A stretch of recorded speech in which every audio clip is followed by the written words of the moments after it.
Hey, listen up. Hey, that's a hell of a win, man. Resilient damn football team right here, man. I'm so proud of you guys, man. We got your back. Yeah. And all the distractions this week, you guys did not flinch. Coaches, players, staff, so proud of you guys, man. Hey, we got this man's back. Tough week.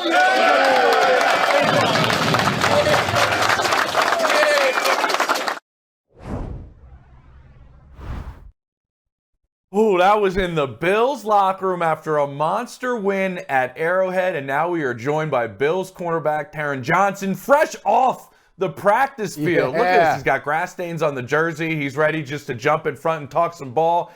And you were kind of smiling, we saw, while you were listening to your coach get that game ball from Brandon Beane after the game. What went on that we didn't get a chance to see, Taron, in the locker room that really kind of just maybe epitomizes where you guys are at as a team after everything you've kind of been through heading into that game and now moving forward? I would just say the love that we have for one another. I think it's special, you know what I'm saying? I haven't been anywhere else. I've been with the Bills my whole career, but it feels different here just based off of how I feel like the coaches treat the players, how the players treat the coaches, and just how close we are together. You know what I'm saying? So it felt like love. So I was excited that we got the dub. That's awesome. And Taron, you know, we were just on the show a couple of weeks ago, or heck, last week, saying the Bills are a team that, if they find their footing, are going to be super dangerous down the stretch. Do you think that victory over Kansas City has put you on that trajectory? Definitely. It's just, but at the same time, we got to make sure we're taking it 1 week at a time. You know what I'm saying? And just making sure we're taking the steps to get the result that we want on Sunday. Okay, 1 week at a time. This is my last question before we move forward about that game. I was standing on the sideline at Arrowhead on the 25-yard line when Travis Kelce laterals the football to Kadarius Toney. I just want to know what's said in the defensive huddle after that play is called back and you're getting ready for the next play. Does anybody say anything like, oh my God, what just happened? Thank God we're back on the field and this game is still going? To be honest, nobody said anything. You know what I'm saying? I saw the flag. I saw the flag early in the play. You know what I'm saying? So I didn't know what it was for, but I had saw it. But when I saw it after they scored a touchdown, I'm like, okay, it doesn't even really matter. You know what I'm saying? But it was just like no one said anything. You know what I'm saying? We just trying to still win the game even after that play was over. You know what I'm saying? We was just trying to figure it out and win the game. Yeah, you know, for those who are looking at that clip right there, I know you can't see it, Taron. You were the one lined up in the bunch where you actually connected with Kadarius Toney as he came off the line of scrimmage, and you went to the flat. But let's move this forward because you guys have a big game this week against the Dallas Cowboys. And you know the hype train that's coming along with Dallas. You know how well that they're playing. What type of challenge do they give to you guys, knowing how hot they are, especially how Dak is in that passing game, and especially as a defensive back, some of the things that they're trying to do in that passing game? I think the fact is you got to get Dak off rhythm. He looks very comfortable. Looks like he has time in the pocket, and he's stepping up, making some good throws.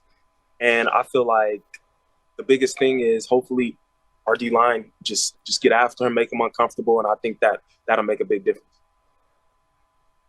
Your D-line was able to do that to Patrick Mahomes in those final couple of plays. You guys didn't even have to bring extra pressure, and you were able to get after Mahomes those last 3 plays after that play we've been breaking down there. And let's talk about that passing game. You saw in those games against Philly, obviously you've studied all the film. CeeDee Lamb, his favorite target, sure does like to make some damage out of the slot.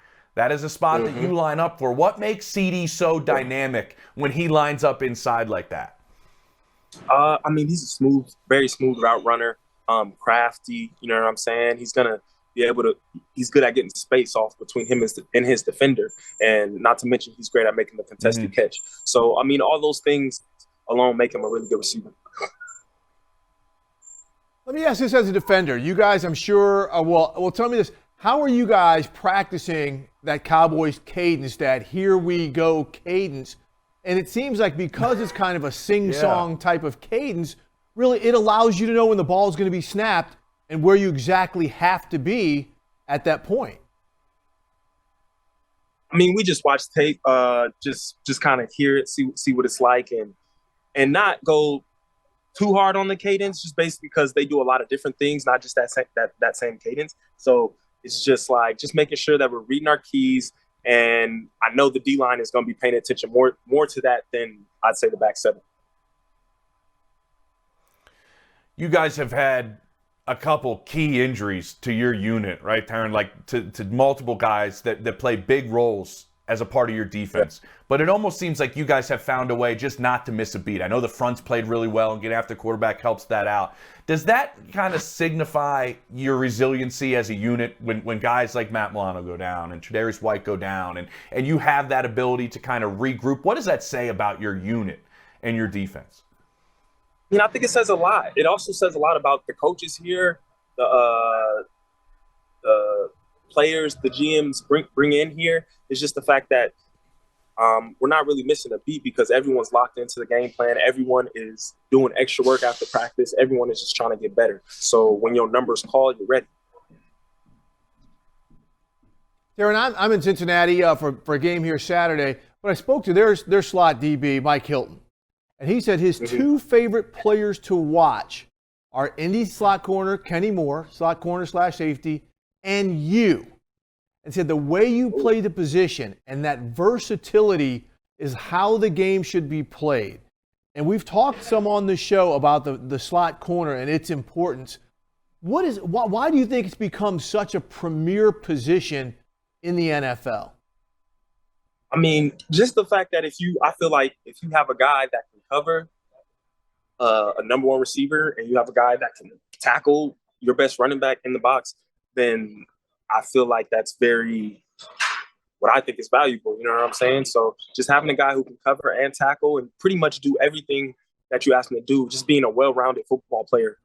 That's why I think it's such a specific position, because you got to do a lot of things, and you got to do them well.